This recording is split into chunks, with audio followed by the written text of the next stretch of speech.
Hi, guys. Hi, whoa. I'm Shirah. I am the CEO and co-founder of a company called NightCap. We're the drink spiking prevention company, and you may have seen us on Shark Tank or your For You page. This is us. So NightCap was started 6 years ago after a friend of mine was roofied. A few weeks later, I went to bed one night and thought of this idea in a dream of a scrunchie that I'm wearing right here that also doubles as a drink cover. So I don't have a glass to show you, but you can see in some images later. Today, we've sold over 1 million units, partnered with over 200 universities. We're in over 70 countries, and we've recently helped pass a bill mandating drink covers in the state of California. Thank you. Thank you. Thank you. But today I came to ask you guys a question. What do you believe to be true about yourself? Sit on that. For now, it's rhetorical, but whether we realize it or not, the beliefs that we feel about ourselves shape our everyday. They show up in our decision-making, in the opportunities that we see, and the opportunities that we do not see. You can go to the next slide. 2 more. Sorry, I'm going fast. What do we believe about ourselves? I want to tell a story. So a few weeks ago, I was in New York, and I was going to a concert with one of my friends. We're sitting outside. We're getting a drink before. It's 7 p.m. We're in New York City. We're sitting there, and she says to me, Shirah, I really, really want to meet someone. I want to start dating again. There's so hard to meet people here. And I was like, hard to meet people here? There's 1,000 people walking by. I was shocked.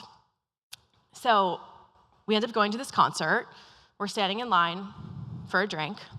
And next to her is standing my favorite DJ, Ian Asher. And I'm like, that's Ian Asher. I have to go say something. So I walk up, and I'm like, Ian, you're so talented. We start chatting, and I get pulled away. I'm like, I got to go say something. Every time we post a video to his music, it goes viral. Maybe there's a partnership or something. She's like, just DM him on Instagram. It's fine. And I'm like, he's standing right there. Why would I do that?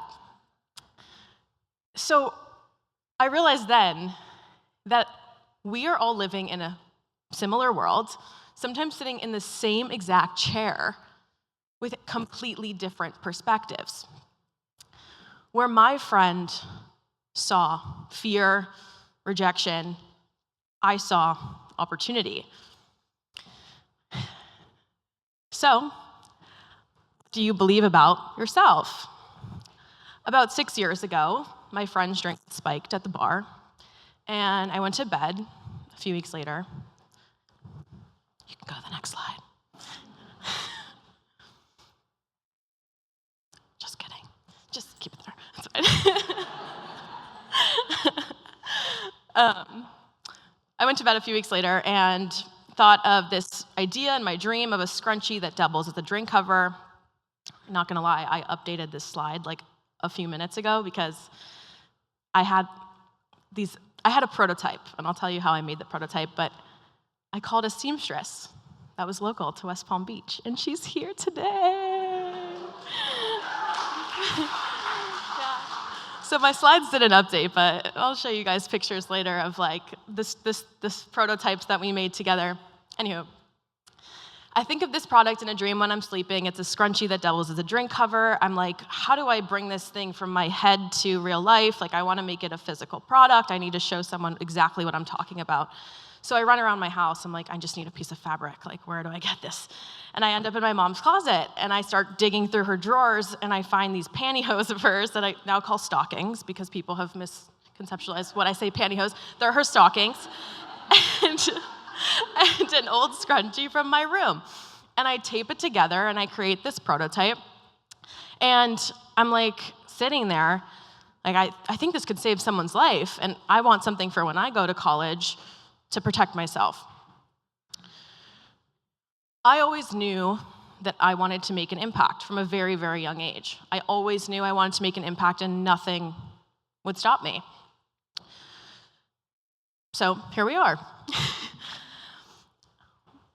2 years ago, I'm at this conference in Las Vegas. It's called Shop Talk. Have any of you been to Shop Talk? Yeah, it's a retail conference. Max Retail, exactly. So yeah, Shop Talk. I'm in Las Vegas. I'm at this conference, and you know how it is. Like they have these speakers that go on stage, and then the speakers are too good for you, so they lock them in a room, and they you can't talk to them. I noticed that after this panel, it was the CEO of Forever 21 and a few other women on the panel. She was talking about her experience in the workforce, and she walked off the stage with the other women, and they were just kind of standing there, which is not really normal for these types of things. And I was like, oh, interesting. So I saw the opportunity, went over to her with my roommate at the time. We were just standing there, and I said, hi, I'm Shirah. This is my product. It's a scrunchie that doubles as a drink cover. She said, let's get this in all the stores. 6 months later, $40,000 and 400 stores. Yeah. So my question is, what do you believe about yourself? Do you see fear of rejection, or do you see opportunity, even when there isn't one? I personally realized recently that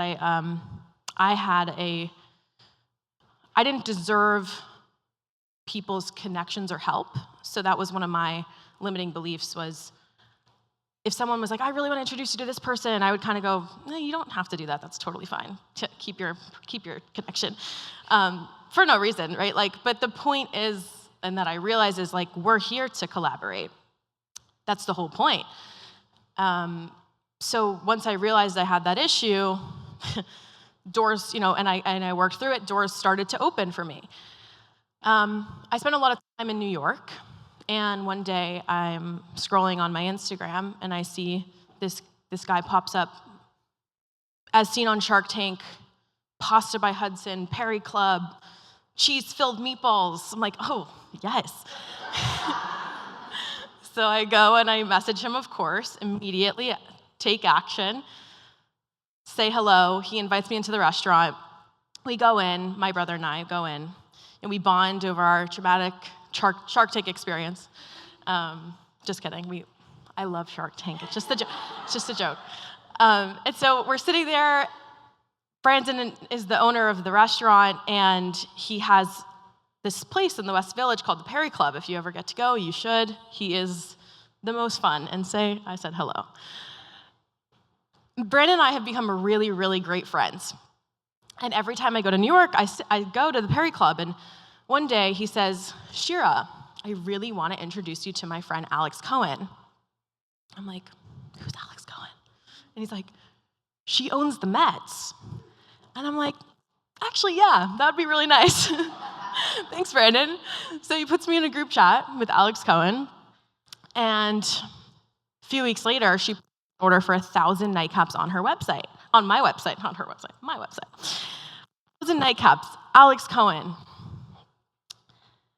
This partnership with the Mets, this connection actually that Brandon made for me, opened a door to a partnership with the Mets, a product launch with the Mets, and a recently signed the NBA.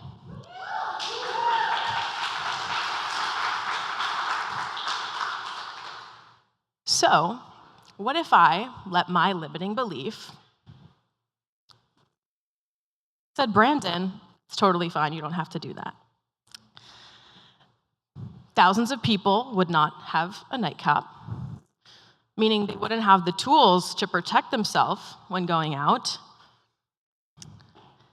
And the point is, those ideas about ourselves, those ideas that we believe about ourselves, that we don't deserve this, or we're scared of this, or if we do X, it feels safe, it feels soft. So it's comfortable. It's very comfortable to live in that. And you kind of do have to put yourself in those situations that aren't so soft in order to get reward. Your limiting beliefs. If I had let my limiting beliefs get in my way, we would not have had a Forever 21 partnership, 400 stores, an NBA deal, a partnership with the Mets, a product launch with the Mets. And on the other side of that is a lot of people who can now have the tools to protect themselves when going out. Your limiting belief isn't just affecting you, it's affecting everyone else. Thank you.